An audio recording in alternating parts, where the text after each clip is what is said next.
All right, we're gonna switch it up a little bit with some little switchers. What we've got here is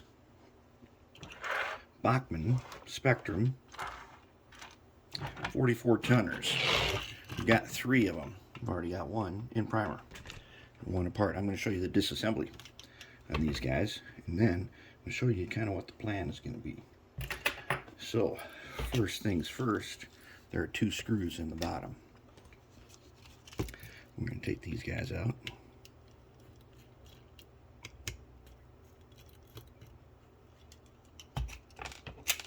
Drop them over, and the shell's going to come right off. For the most part, I'm going to have to take couplers out on this one.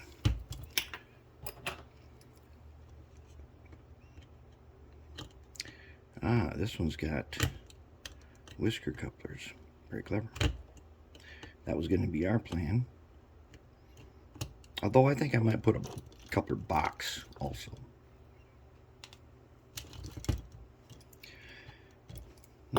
Two different screws. Interesting.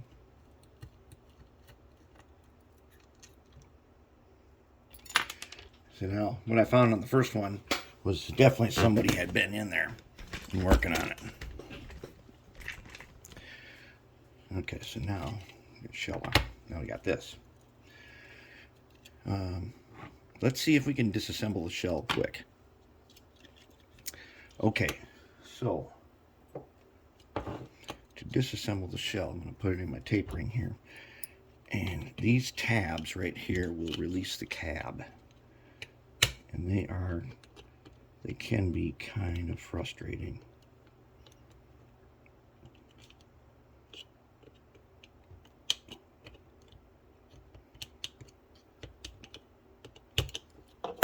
I think we have it. Okay, cab is released, but it's still connected to all those handrails. So now, if we can do this, let's see if we can just carefully squeeze and pull. Because these are slippery plastic. Hopefully they're not. Oh no, they are. Of course, someone has gone ahead and super glued. Let's see if we can break them loose.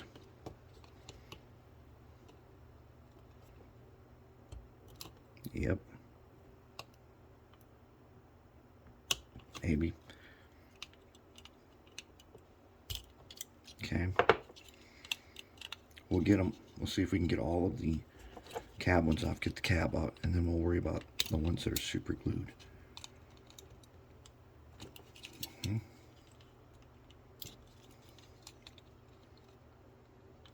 Okay. Carefully.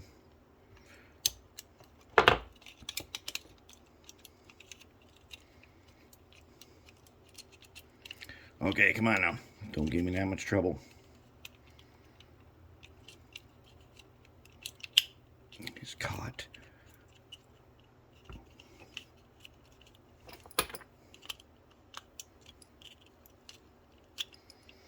These tabs definitely hold this cab on there.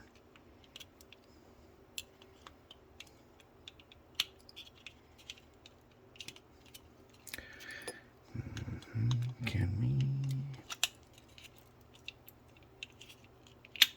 There we go. Okay, cab out. Tricky part on the cab is getting the windows out. For that, I'm going to take tweezers. So, the engineer side has the open window.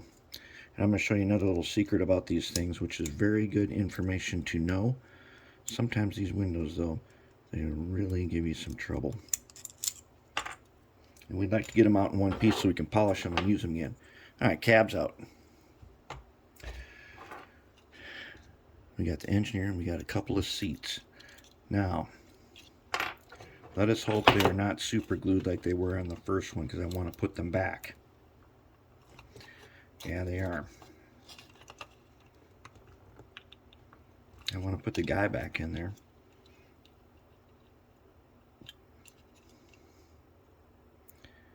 Yeah, worry about that later. Alright, anyways. You want to get these guys out. maybe I will just go to the edge of the table and kind of lever it. See that? Let's back up. Show you what I'm trying to do here to get these handrails off. All right. So I'm coming to the edge of the table, and I'm going to put my little jeweler's pliers. I'm going to see if I can lever it. Okay. Good to go. So we can get this side.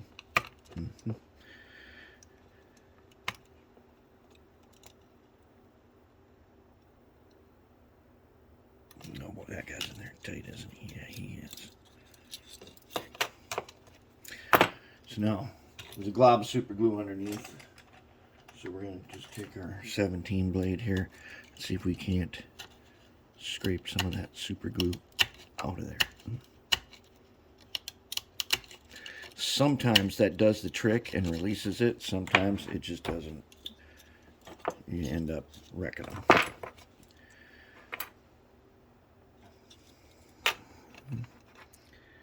So let's lever it.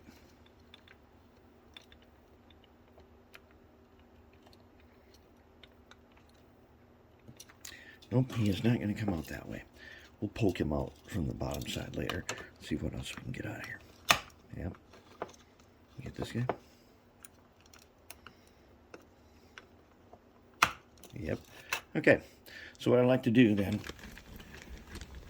go around and do that. What I like to do is I'd like to take them. See how I have those lined up over there? What I want to do, where's your guy? Okay, this guy goes with this one. Okay, so this one came.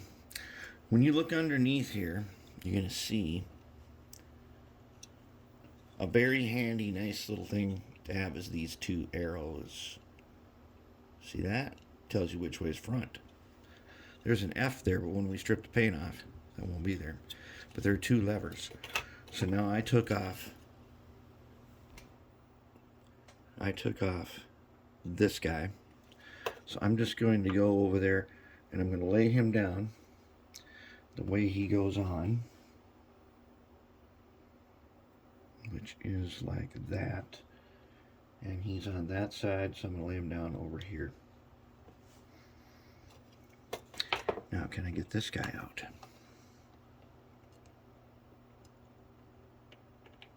Yep. So then I'll lay him down opposite. So now I will know front and rear nice and easy. We got to take these guys. We take all this stuff off. We're probably going to have to end up cutting his seat because it is like melted in place, and his control stand and this seat, because I do want to keep those and put them back in after I paint them.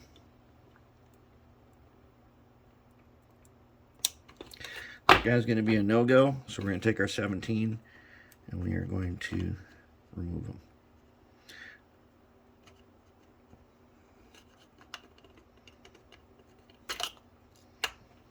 Okay, there's a seat. Same with the engineer. Didn't want to have to cut them, but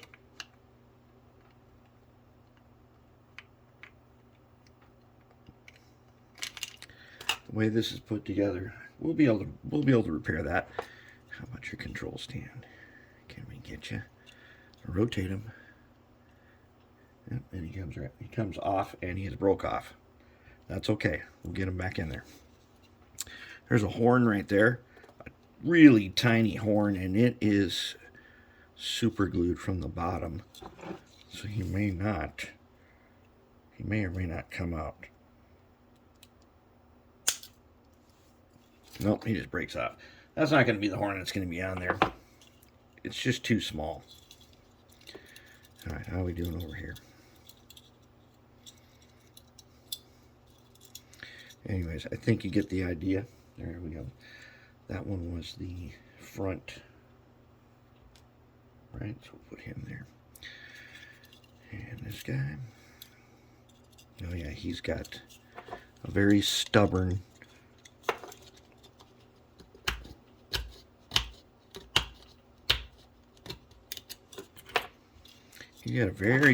post in there. We do not want to super glue these guys back on if we can help it. We want to goop them on so that they stay on, but they can be removed if we ever like change our mind. Maybe our paint job doesn't work out, we don't like it, we want to change it later. And then we get the end guys off. Well, the other thing we're going to need to do is we want to poke out these lights. Okay, they're just a lens, and we take our poker. If we got our poker in here right, it'll come out. Yep. Sort of. Yep, there he is. We're going to replace that with fiber optics, because we got a nice little hole there. It's too small for an LED. We could use those tiny LEDs, but let's use fiber optics. That's what we have fiber optics for, is to make cool stuff like this. All right, so basically, shell's done. Okay, we'll worry about this guy later. He's still got his horn hooks in there. Now let's take a look at this guy. There's a cool circuit board on top here. This is a setup. If you're a DC guy, copy this for your other locomotives if you want directional lighting. Because I like these, and I always save them. And just remove the screw. He's going to come up, and we're going to need to unsolder his connections, just like. See where the wires are? Just heat up that spot, and the wire comes out.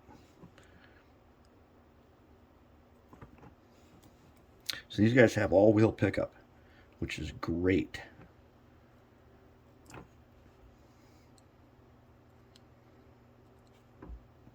And now, for DCC, we really couldn't use this with these diodes because we don't have any way to control direction of the current. So we may or may not reuse those, clean them up, and we can redo those boards to reuse them for DCC since they fit on here so nicely. There's a plastic insulator underneath this. We would probably change that out with some liquid electrical tape. All right, now let's drop the trucks.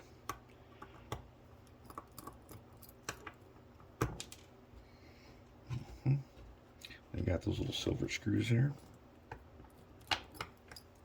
Okay, truck's out. Here's the weight. Okay, I've already got some disassembled, but basically you're going to need to remove these screws, and the top's going to come off.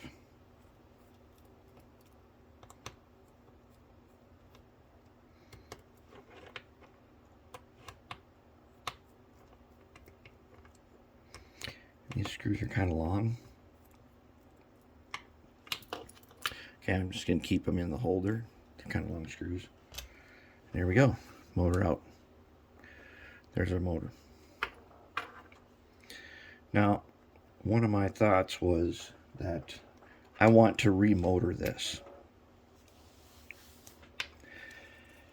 Okay, to motivate myself, my friend John brought over a Model Engineering Works 44 tonner with rubber band drive, which is super cool. Makes me think we could scratch build something like that. These trucks, you can just pull the side frames, but the gearbox itself does not come apart. So you've got to pull wheels. Look how greasy this thing is. It's way too greasy.